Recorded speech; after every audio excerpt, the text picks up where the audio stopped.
नमस्कार। आप देख रहे हैं अपना चैनल न्यूज सच तक और मैं हूं सोनेलाल। ऐसा मुख्यमंत्री जिसके चलते या जिसके करप्शन से, भ्रष्टाचार से 25,000 लोगों की एक साथ ही नौकरियां चली जाएं और वो अपनी कुर्सी पर डटा रहे, इस्तीफा ना दे। ऐसा मुख्यमंत्री जिससे छात्र अगर उसकी कानून व्यवस्था के विषय में प्रश्न पूछें और उन प्रश्नों का उसके पास उत्तर ना हो और मंच छोड़कर भाग जाए, क्या ऐसे मुख्यमंत्री को कुर्सी पर बने रहना चाहिए? ऐसा मुख्यमंत्री जो ये ऐलान कर दे कि हमारे प्रदेश में बहुसंख्यक समाज हिंदुओं का प्रमुख त्यौहार रामनवमी नहीं मनाने देंगे, तो क्या ऐसे मुख्यमंत्री को बने रहना चाहिए?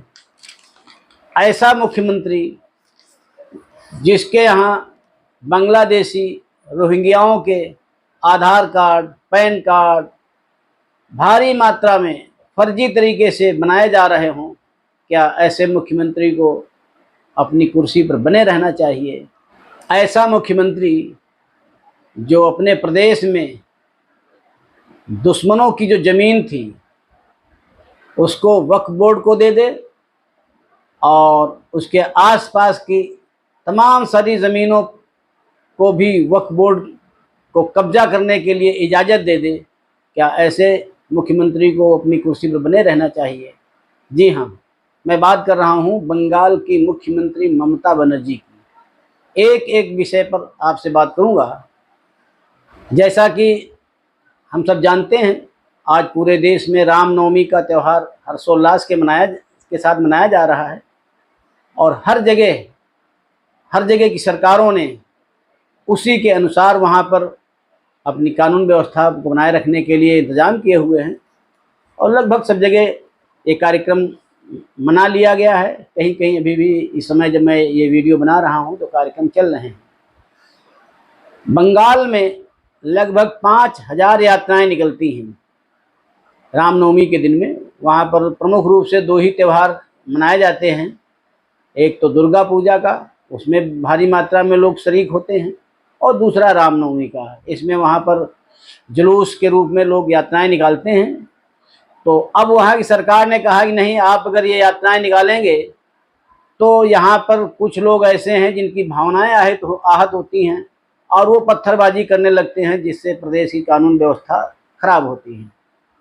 तो ये मामला जब हाई कोर्ट में गया तो हाई कोर्ट ने सरकार को लताड़ लगाई और कहा कि अगर किसी की भावनाएं आहत होती हैं और वो पत्थरबाजी कर रहा है तो उन पत्थरबाजों को कंट्रोल करने के लिए आपके पास किस चीज़ की कमी है? आपके पास इच्छा शक्ति की कमी है, आपके पास फोर्स की कमी है, या और कोई कारण है? जो यात्राएं अभी तक निकलती आ रही थी वो यात्राएं सुचारू रूप से निकलेंगी और जहां पर भी कानून और व्यवस्था की स्थिति खराब होने की स्थिति बनती है तो यह राज्य सरकार की जिम्मेदारी है। राज्य सरकार इससे नहीं बच सकती कि वहाँ पर अगर यात्राएं निकली तो वहाँ पर दंगे हो जाएंगे, फसाद हो जाएंगे, संपत्ति को नुकसान होगा। सरकार ने कहा जिम्मेदारी से काम करिए और उन्होंने हिदायत दी, जो लोग यात्राओं में शामिल होंगे उन्होंने कहा कि एक एक यात्रा में 1,000 से ज़्यादा लोग नहीं होंगे। उन लोगों के पास में कोई भी धारदार हथियार या आग्नेयास्त्र, किसी प्रकार का हथियार नहीं होगा उनके पास। तो शांतिपूर्ण तरीके से आप अपनी जो यात्राएं जैसे निकलती हैं वैसे निकलती रहेंगी। और ये वहाँ पर अगर कानून व्यवस्था की जिम्मेदारी बात आती है तो ये पूरी जिम्मेदारी राज्य सरकार की है। राज्य सरकार इससे इनकार नहीं कर सकती है कि वहाँ पर कोई दंगा फसाद हो जाएगा। अगर होता है तो इसको कंट्रोल करना भी राज्य सरकार की जिम्मेदारी बनती है। दूसरा प्रकरण एक ऐसा आया कुछ दिन पहले, ये ममता बनर्जी गई थी ऑक्सफोर्ड में। अब पता नहीं ऑक्सफोर्ड में क्या करने गई थी, इतनी पढ़ी लिखी हैं, वहाँ वालों को पढ़ाने गई थी क्या है। अब वो असल में बनने गई थी राहुल गांधी। सोचती हैं राहुल गांधी जब ऑक्सफोर्ड जा सकते हैं तो हम भी जा सकते हैं, लेकिन उनको ये नहीं मालूम कि राहुल गांधी जब जाते हैं तो उनका एक सिस्टम बना हुआ है। सैम पित्रोदा जैसे लोग विदेश में बैठे हुए हैं, वो लोग ये डिसाइड करते हैं कि आपको किसकी बैठक में जाना है और उस बैठक में कौन कौन से लोग आने हैं, कौन कौन से प्रश्न पूछने हैं और किससे कितनी देर बात करनी है, कहाँ आना है, कहाँ जाना है। तो इसमें उनकी बहुत सुरक्षा रहती है और उनका अपना प्रोटोकॉल बना के रखते हैं स्वयं पित्रोदा जैसे लोग, और वो तो अपनी यात्राएं कर लेते हैं, भारत के खिलाफ जो कुछ बकना होता है बक के आ जाते हैं। तो इन्होंने सोचा कि हम भी जाएंगे ऑक्सफोर्ड में, क्योंकि यहाँ पर बकने से उनका पेट भरता नहीं है, तो सोचा कि हम जा कर के वहाँ पर ऑक्सफोर्ड में भी भारत के खिलाफ जो कुछ बकना होगा बके आएंगे जाके। लेकिन वहाँ पर जब बकने के लिए खड़ी मंच पर, तो वहाँ के छात्रों ने उनसे वहाँ की कानून व्यवस्था, जो इनकी बंगाल की कानून व्यवस्था है, इसके बारे में पूछ लिया। और आरजी कर जो अस्पताल था वहाँ जो हुआ था घटनाक्रम, उसके बारे में पूछ लिया। तो इन्होंने बहानेबाजी करने लगी कि ये केंद्र के पास है, केंद्र जो इस पे कार्रवाई कर रहा है, वो जांच कर रहा है। उन्होंने सीबीआई के बजाय केंद्र का नाम ले लिया वहाँ पर। तो वहाँ पर छात्रों ने पूछा, नहीं आपकी सरकार है, आपको इसकी जिम्मेदारी लेनी चाहिए और आप उसके बारे में जवाब देना चाहिए। तो उन्होंने कहा कि आप लोग सब कम्युनिस्ट हैं और आप लोगों को मैं जवाब नहीं दे सकती हूँ। ऐसा कहते हुए बड़े उतावलेपन से वो मंच छोड़ करके वहाँ से भाग खड़ी हुई। तो ऐसा है इनका, ममता बनर्जी का ये मामला। और दूसरा अगला मामला है उनका वक्फ बोर्ड। जैसा कि आप सब जानते हैं कि विगत दिनों लोकसभा राज्यसभा में भारी बहुमत से जो है इनकी हार हुई है। ये लोग जो वक्फ बोर्ड के पक्ष में थे, चाहते थे कि जो लूट खसोट चल रही है ज़मीनों की वो चलती रहे, और जो सरकार के पास उसके पास कुछ करने के लिए होता नहीं है, क्योंकि वक्फ बोर्ड में ऐसा कानून है, आपकी ज़मीन के ऊपर अगर हाथ किसी ने रख दिया वक्फ बोर्ड के अधिकारी ने, तो आप किसी भी कोर्ट में, यहाँ तक कि हाई कोर्ट सुप्रीम कोर्ट में भी नहीं जा सकते। आपको अपील करनी है तो वक्फ बोर्ड में अपील करिए जा करके। और वक्फ बोर्ड में वही लोग बैठे हुए हैं, लगभग पूरे देश में 200 लोग ऐसे हैं जो पूरे वक्फ बोर्ड को संचालित करते हैं। हजारों एकड़ ज़मीन जो है वो उनके कब्जे में है और उसका मनमाना उपयोग करते हैं, जब जिसको मर्जी है अलॉट कर दिया, जिसको बेच दिया।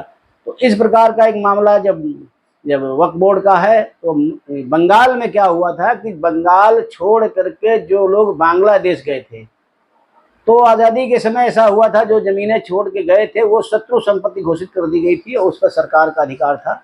लेकिन वो सब वहाँ की सरकारों ने उसको वक्फ बोर्ड को कर दी। और वक्फ बोर्ड ने क्या किया, जैसा आप देखते होंगे समय समय पर वक्फ बोर्ड कहता है कि अब उसने कह दिया कि जो प्रयागराज में जहाँ कुंभ का मेला लगता है ये भी वक्फ बोर्ड की ज़मीन है। वो ऐसा लगता है कि प्रयागराज का मेला जो लगता है या प्रयागराज है, वो प्रयागराज को ये मुगल लेके आए होंगे, तो मुगल लोग लेके आए होंगे तभी तो वक्फ बोर्ड की ज़मीन हुई। तो ऐसा जिस जगह इनकी मर्जी होती है वहाँ पर कह देते हैं ये वक्फ बोर्ड की ज़मीन है, उस पर हाथ रख दिया, वक्फ बोर्ड का बोर्ड लगा दिया, अब आप जाइए केस लड़ते जाइए, और इनको कोई कागज़ दिखाना नहीं है। तो अब जो बंगाल में हुआ है, हजारों एकड़ की ज़मीन जो है वो जो वक्फ बोर्ड ने हथियार रखी है, वक्फ बोर्ड में क्या है, दान की ज़मीन ही मानी जाती है, जो दान किसी ने दी है, बाकी के आपको कागज़, और वो भी दान की, अभी नया कानून बना है, दान की ज़मीन मिली है आपको तो उसके कागज़ दिखाइए, किसने दी, कहाँ से दी, क्या हुआ उसका। ऐसे नहीं कि आपने कहीं नाम लिख दिया, बोला ये हमको दान मिली थी, दान मिली थी उसके कागज़ नहीं है आपके पास में। तो इस प्रकार से ये भी बहुत बड़ा झटका इनको लगा है ममता बनर्जी को। और अगला जो है प्रकरण आता है कूच बिहार जिले में। एक ऐसा इनका कार्यकर्ता अधिकारी है जो इनकी पार्टी का अधिकारी बताता है हमने को, वो पकड़ा गया है जो रोहिंग्याओं के, बांग्लादेशियों के फर्जी पैन कार्ड, आधार कार्ड बनाता था और भारी मात्रा में जो घुसपैठ होती थी, घुसपैठ को वैध करार देता था, ताकि ये सब तृणमूल कांग्रेस के पक्के वोटर बन सकें और जब दंगे फसाद होते हैं तो उन दंगे फसाद कराने में इनकी भूमिका भी हो और ये बड़ी मुस्तैदी से इनका साथ दे, क्योंकि इनको जो है अपने वोटर को बचाना है, अपने राजनीति को बचाना है। तो इसलिए ये भी बड़ा भंडाफोड़ हुआ हो, इसमें उस अधिकारी की गिरफ्तारी भी हुई है, उनका जो पदाधिकारी है तृणमूल कांग्रेस का। और अब जब गिरफ्तारी हो गई है तो एक बहुत बड़े पैमाने पर खुलने की उम्मीद है कि इनकी पार्टी के जो कार्यकर्ता रोहिंग्याओं को, बांग्लादेशियों को भारत का नागरिक बना रहे थे, उनके विभिन्न प्रकार के जितने भी डॉक्यूमेंट हैं, चाहे राशन कार्ड हो, पैन कार्ड हो, आधार कार्ड हो, वोटर कार्ड हो, सब बना रहे थे, तो ये एक बड़ा पर्दाफाश होगा। 25,000 शिक्षकों की एक झटके में नौकरियां चली गई।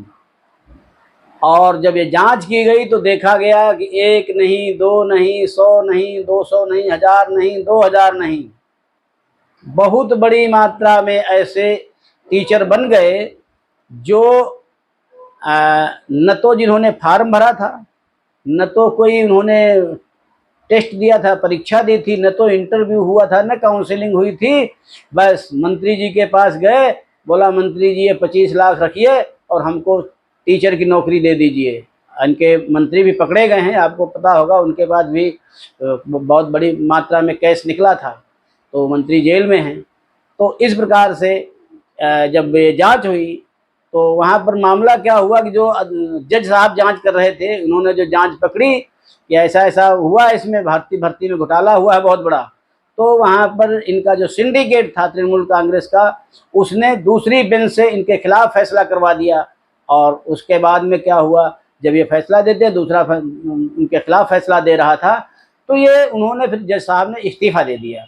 और इस्तीफ़ा देने के बाद में जब मामला ज़्यादा बढ़ा और जब उनके मंत्री घर में पैसे भी निकले, तो ये मामला चला गया सुप्रीम कोर्ट। सुप्रीम कोर्ट ने देखा, अरे बाप रे, इसमें कहाँ से शुरुआत की जाए इसकी, उसको समझ में नहीं आ रहा था कि कितने लोग पैसे दे के आए हैं, कितने लोग फर्जी तरीके से आए हैं, कितने सही आए हैं। इसलिए सुप्रीम कोर्ट ने क्या किया कि 25,000 की पूरी वैकेंसी जो उन्हें कैंसिल कर दी और सभी 25,000 जो नौकरी कर रहे थे शिक्षक, उनकी एक झटके में नौकरियां चली गई। उसमें कुछ लोग सही भी होंगे, ऐसा नहीं सभी रहे होंगे, लेकिन अधिकांश लोग, मतलब सुप्रीम कोर्ट का कहने का मतलब ये था कि इसमें अधिकांश लोग, ज़्यादा तादाद उनकी है जो घूस दे करके, पैसा दे करके, मंत्री जी को पैसा दिया था वो दे करके नौकरियों में आए थे।